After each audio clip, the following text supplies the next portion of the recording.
Define the annihilator of a non-empty subset of a vector space. If V is finite dimensional vector space over a field F and W is a subspace of V, then prove that dimension of W plus dimension of W naught is equal to dimension of V, where W naught is the annihilator of W. तो question में कह रहा है कि हमें non empty subset जो vector space का है उसका एनहिलेटर डिफाइन करना है, जहाँ पर V finite dimensional vector space है फील्ड F के ऊपर और W क्या है, V वेक्टर स्पेस का सब स्पेस है। तो हमें ये दिखाना है कि जो डायमेंशन W का है और W नॉट का डायमेंशन है, उन दोनों का सम डायमेंशन V वेक्टर स्पेस के डायमेंशन के बराबर होगा। तो चूँकि क्वेश्चन में दे रखा है कि V is finite dimensional vector space, तो यहाँ पर हम मान लेते हैं डायमेंशन V का कितना है, n है, dimension of V is equal to n। और अब मान लेते हैं W का जो ऑर्डर बेसिस है उसमें R एलिमेंट्स हैं जो x is equal to x1 x2 x3 and so on xr करके है। x क्या है, W का ऑर्डर बेसिस है।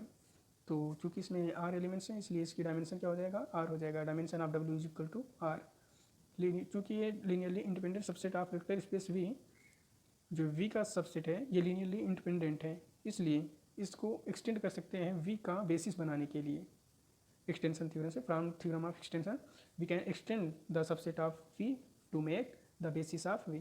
तो जब एक्सटेंड करेंगे तो मान लेते हैं जो इसका बेसिस होगा वो y होगा, और वो y क्या होगा, पहले तो x1 x2 xr तक लिख लेंगे, उसके बाद एक्सटेंड जो किया xr plus 1 xr plus 2 and so on xn तक ले जाएंगे।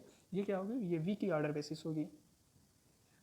अब यहाँ पर डुअल बेसिस की डिफिनेशन से y स्टार या फिर dual space of y is equal to f1 f2 and so on fr plus 1 and so on fn तक एलिमेंट्स मानेंगे। ये क्या है, ये बेसिस है, डुअल बेसिस है y का।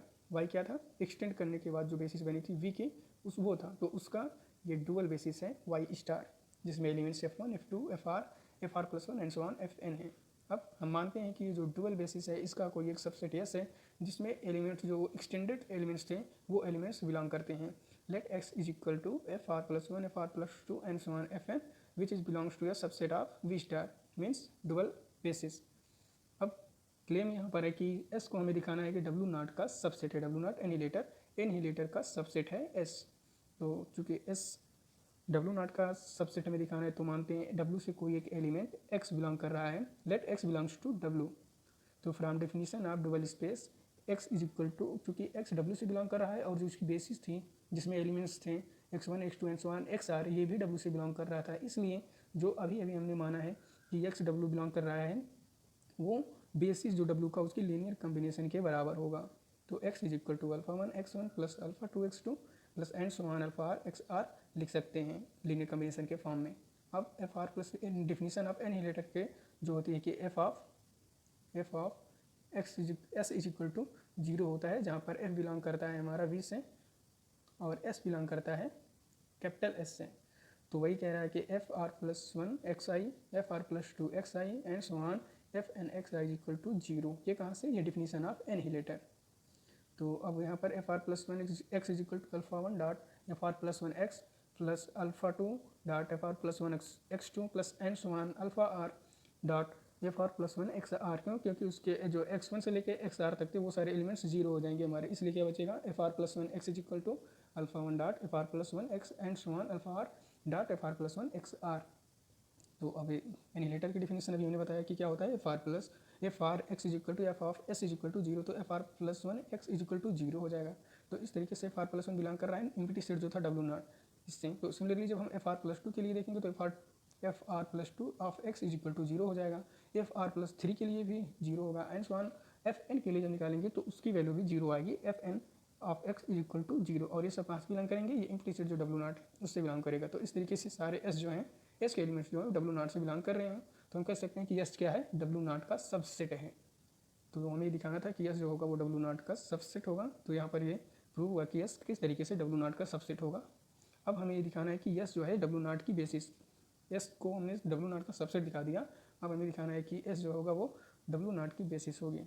तो बेसिस दिखाने के लिए हमें क्या दिखाना होगा, सबसे पहले कि एस जो है वो लीनियरली इंडिपेंडेंट होगा और साथ ही W नॉट को रिप्रेजेंट करेगा, जनरेट करेगा। एस लीनियरली इंडिपेंडेंट होगा, साथ ही W नॉट को जनरेट करेगा। तो linearly independent, s is linearly independent because s is subset of y star या dual basis because y star is linearly independent. क्योंकि एस जो है यहाँ पर हमें दिखाना था कि एस लीनियरली इंडिपेंडेंट, तो लीनियरली इंडिपेंडेंट है किस तरीके से, क्योंकि ये सबसेट है डुअल स्पेस का। अभी हमने दिखाया ऊपर कि एस जो है वाई स्टार का डुअल स्पेस है, सबसेट है वाई स्टार का। ये देखिए ये एस जो है वी स्टार का सबसेट है। Y star is be dual basis of y, और एस क्या है, ये सबसेट है किसका, डुअल बेसिस का। तो वहीं पर चूँकि y star already linearly independent है और उससे बिलोंग कर रहा है एस, या सबसेट है उसका एस, जो कि ऑलरेडी आल्सो क्या होगा, लीनियरली इंडिपेंडेंट होगा। ये जिससे बिलोंग कर रहा है या जिसका सबसेट है वो खुद लीनियरली इंडिपेंडेंट है, तो इस तरीके से हम कह सकते हैं कि एस क्या होगा, लीनियरली इंडिपेंडेंट होगा। तो एस तो दिखा दिया कि लीनियरली इंडिपेंडेंट है। अब दिखाने की एस जो है वो डब्ल्यू नॉट को जनरेट करेगा। तो अब मानते हैं कि डब्ल्यू नॉट से कोई एक सेट है, फंक्शन जी है जो डब्ल्यू नॉट से बिलोंग कर रहा है। डब्ल्यू नॉट से बिलोंग कर रहा है इसलिए ये इम्प्लाइज करेगा कि जी जो है वो डुअल बेसिस से भी बिलोंग करेगा और डुअल बेसिस वी स्टार से। तो g let g belongs to W not, that implies g belongs to v star.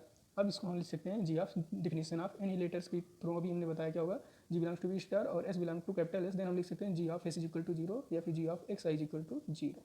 अब इसको हम जनरल फॉर्म में लिख देंगे तो क्या होगा, g is equal to g of x i into f i की वैल्यू कहाँ से कहाँ तक, 1 से n तक है। G is equal to summation of i is equal to 1 से n g of x i into f i. अब इसको एक्सपेंड करेंगे तो क्या हो जाएगा, g is equal to g one x i की जगह पे 1 रखेंगे तो क्या होगा 1x1 f1 plus g x two f2 plus n so one x r plus one f r plus one फिर plus n so one g x n f n रख देंगे। तो एक्सपेंशन हो गया इसका, जिसका जो समेसन में था। अब यहाँ पर हमने बताया कि एनिलेटर की डिफिनेशन के थ्रू जितने भी जी एक्स आई आर तक के टर्म होंगे वो सारे जीरो हो जाएंगे, आर तक के। क्यों, क्योंकि आर जो है उसका डब्ल्यू का बेसिस था, तो जो डब्ल्यू का बेसिस था इसलिए आर तक के सारे फंक्शंस की वैल्यू क्या होगी, वो जीरो हो जाएगी। F of x r equal to zero हो जाएगा। तो बचेगा क्या हमारे पास, ये सारे टर्म तो हमारे पास जीरो हो जाएंगे, बचेगा ये g x r plus one f r plus one and so one g x n f n, ये वाला टर्म बच जाएगा हमारे पास। तो यहाँ पर जी जो है लीनियर कम्बिनेशन है किसका, f r plus one f r plus two f r plus three and so one f n, इनका लीनियर कम्बिनेशन है। तो जो दोनों कंडीशन होनी चाहिए बेसिस के लिए कि एस लीनियरली इंडिपेंडेंट होगा और डब्ल्यू नॉट को जनरेट करेगा, वो दोनों कंडीशन सेटिस्फाई होती हैं, इसलिए इसको हम कह सकते हैं डब्ल्यू नॉट की बेसिस है। क्योंकि अब डब्ल्यू नॉट की एस बेसिस है इसलिए डब्ल्यू नॉट का डायमेंशन क्या होगा, एन माइनस आर, क्योंकि जो ये डब्ल्यू नॉट हम माने हुए थे उसमें कितने एलिमेंट्स थे, आर प्लस वन से लेके ये देखिए आर प्लस वन से लेके एन तक एलिमेंट्स थे। तो इसमें n माइनस आर करेंगे तो जितने एलिमेंट्स होंगे वही इसकी डायमेंशन हो जाएगी। तो dimension of W not is equal to n minus r. फिर dimension of W not, n क्या था, n किसका डायमेंशन था, ये वेक्टर स्पेस जो दिया था उसका डायमेंशन कितना था, n था।